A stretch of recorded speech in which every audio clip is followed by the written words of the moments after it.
Welcome back to Recap IT.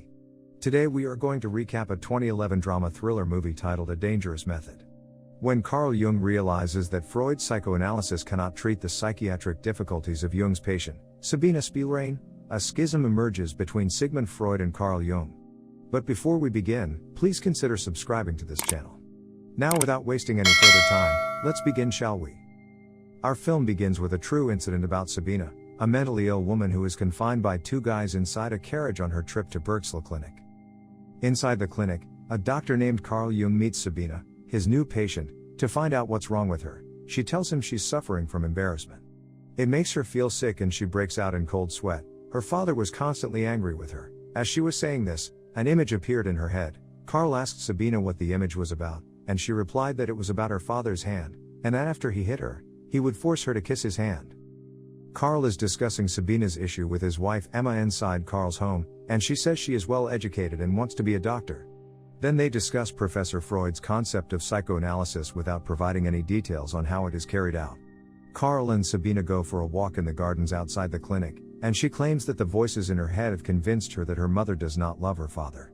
They also told her that she would never be able to practice medicine. Then Carl says he has to go away for a while for his military service in 2 weeks, and Sabine becomes enraged, telling him she's wasting her time and dropping her coat. Carl takes it up, attempts to clean it by swinging the stick on it, and Sabine yells at him to stop and take her back. The nurse enters Sabine's room and notices that Sabine is fiddling with her meals. She goes to Professor Bleuler to inform him, but she is not in her room. She is outside in the pond, playing in the water, and a pair of nurses grab her and pull her to the bathroom to give her a bath. Carl enlists Sabine's cooperation with his psychoanalysis studies within Sabine's room. He forces Emma to participate in the study, and when Carl inquires about Sabine's impressions of Emma, she tells him that she is concerned about her baby and that he has lost faith in Emma. Carl returns home to see that Emma has given birth to a baby girl who is being breastfed by a nanny. She then apologizes, explaining that she promised him a son on Christmas Day. Sabine tells Carl that her evenings are horrible because she is terrified, that she feels like a cat is with her, and that she feels something slimy against her back. He inquires if she was naked and masturbating, to which she responds affirmatively. He wants her to tell him about the first time her father slapped her in the face. She tells him that she smashed a plate when she was 4 years old.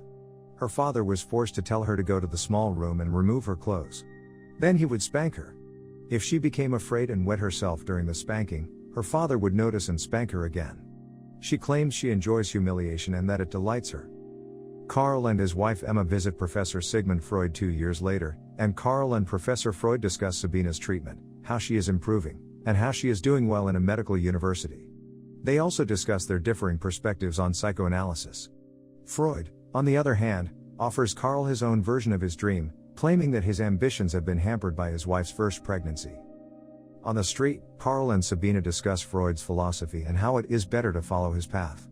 Carl, on the other hand, refuses to accept this and insists that there must be another option. On a ship, Carl and Sabine discuss her being the best student in medical school, and he assures her that she has the potential to become a psychiatrist. Professor Freud writes Carl a note requesting that he look after a doctor named Otto Gross for a bit until he is able to retrieve him himself. Carl then speaks with Otto about his well-being and his doubt in monogamy marriage at his request. Dr. Gross tries to get Carl to sleep with his patients, but Carl refuses. Carl and Sabine are outdoors near the bay, talking about her lack of sex experience, and she kisses him. Carl enters Dr. Otto's chamber to find it vacant. He received a note thanking him for his care and instructing him to inform Otto's father that he had died. Carl approaches Sabine outside of her home and begins an affair with her. He returns home once he's finished with her. His wife appears, saying she has a surprise for him and showing him a yacht with red sails. For the sake of his relationship with his wife in bed, and requests that he punish her in bed. Professor Freud and Carl converse outside on the college campus about Carl being Freud's heir apparent, then Carl tells him about the note that Otto left him. Freud, embarrassed, apologizes to Carl for forcing him to take in Otto. Professor Freud and Carl have a debate in Professor Freud's office concerning their theories and their applications in psychoanalysis. Then they discuss a rumor that Carl is having an affair with a patient, which Carl denies.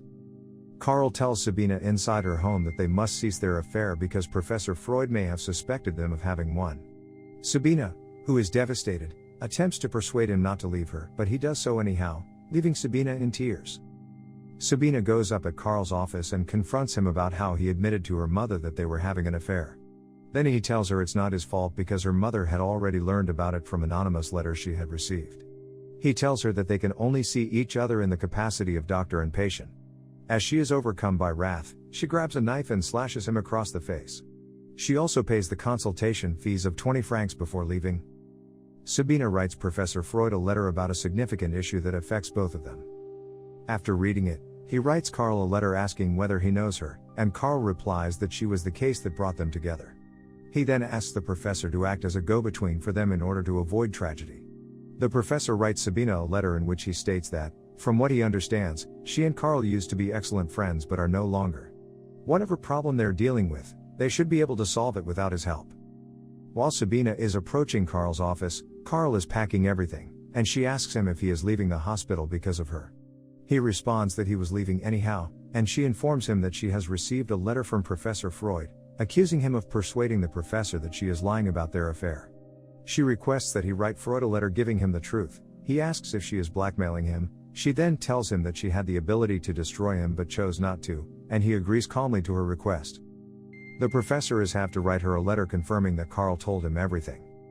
As a result, she informs Carl that she prefers Freud as her doctor. Carl writes Freud a letter confessing his affair with Sabina, and Freud writes Sabina a letter apologizing and praising her for settling the conflict she had with Carl. Professor Freud and Carl are on a ship sailing to America. At night, they are on the ship's deck discussing Carl's strange dream and their interpretations of it, but the professor refuses to share his visions with the doctor because he does not want to jeopardize his authority.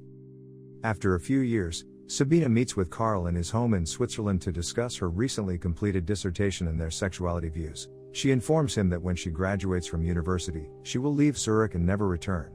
Carl is overcome with emotion and begs her not to leave. Nonetheless, she does.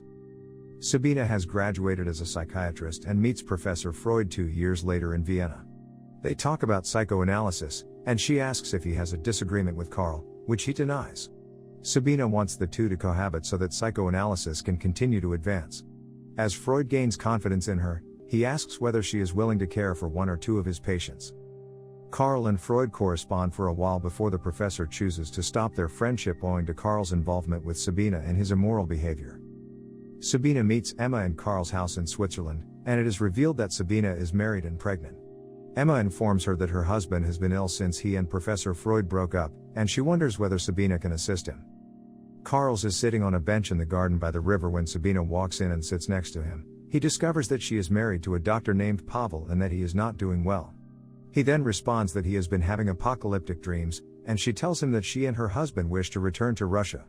Carl discusses his friendship with Freud, as well as their differences. He expresses regret for leaving her, but they are powerless to intervene at this point. Carl appears to be caught in the past, while Sabina moves on with her husband, and the film comes to a close.